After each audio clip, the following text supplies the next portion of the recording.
Il y a 30 ans, dans la nuit du 4 au 5 février 1994, un incendie a détruit le palais du Parlement de Bretagne.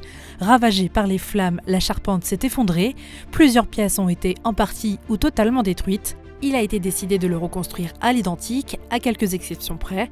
Pour nous expliquer les différences entre l'avant et l'après-incendie, nous avons rencontré Xavier Bezit, magistrat honoraire de la Cour d'appel de Rennes. En 1994, il était conseiller à la chambre d'accusation. Suivez le guide. Le Parlement de Bretagne était et est toujours un palais de justice. Les 10 ans de chantier après l'incendie se sont terminés en 2004 et lui ont rendu ses décors majestueux. Dans la salle des pas perdus, qui elle avait intégralement brûlé lors de l'incendie. Derrière cette voûte, il y avait la charpente en bois. Donc ici, c'était un tas de cendres, c'était pas très beau à voir, hein. Les boiseries là, des portes avaient commencé à brûler aussi. Alors, cette salle a été refaite à l'identique, mais avec des matériaux modernes. Ce n'est pas du bois qui est au-dessus de nous, c'est une voûte en béton. On a juste rajouté les lustres qui n'existaient pas à l'époque.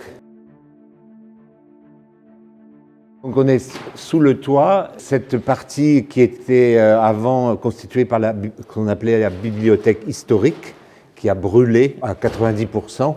On a récupéré quelques livres, mais vraiment très peu. Donc occupait tout la face nord du bâtiment.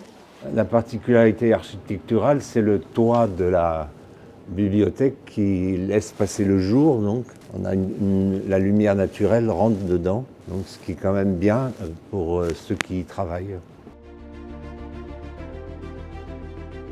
Alors cette partie a été détruite dans l'incendie parce qu'on est déjà au niveau des combles en fait. Elle a été reconstruite dans le cadre de la réinstallation de la Cour d'appel au Parlement. Et son originalité, c'est de créer des coursives qui permettent d'avoir 2 niveaux de bureaux.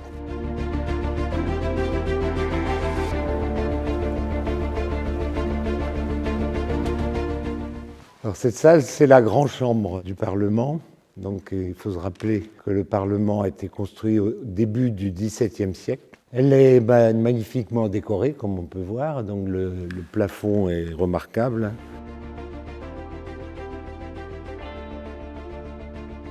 Alors ce qu'on peut voir aujourd'hui du décor, on a une tapisserie qui représente la mort de Du Guesclin. Donc c'est en lien avec l'histoire de la Bretagne, évidemment. Et lui fait face l'arrivée de la Bretagne à Rennes pour son mariage. Ce sont des œuvres qui ont été réalisées par la manufacture des Gobelins, fin 19e, début du 20e. Elles ont subi l'incendie d'abord, évidemment. Elles n'avaient pas brûlé pendant l'incendie, puisque heureusement les pompiers avaient pu éviter la chute du plafond qui est au-dessus de nous.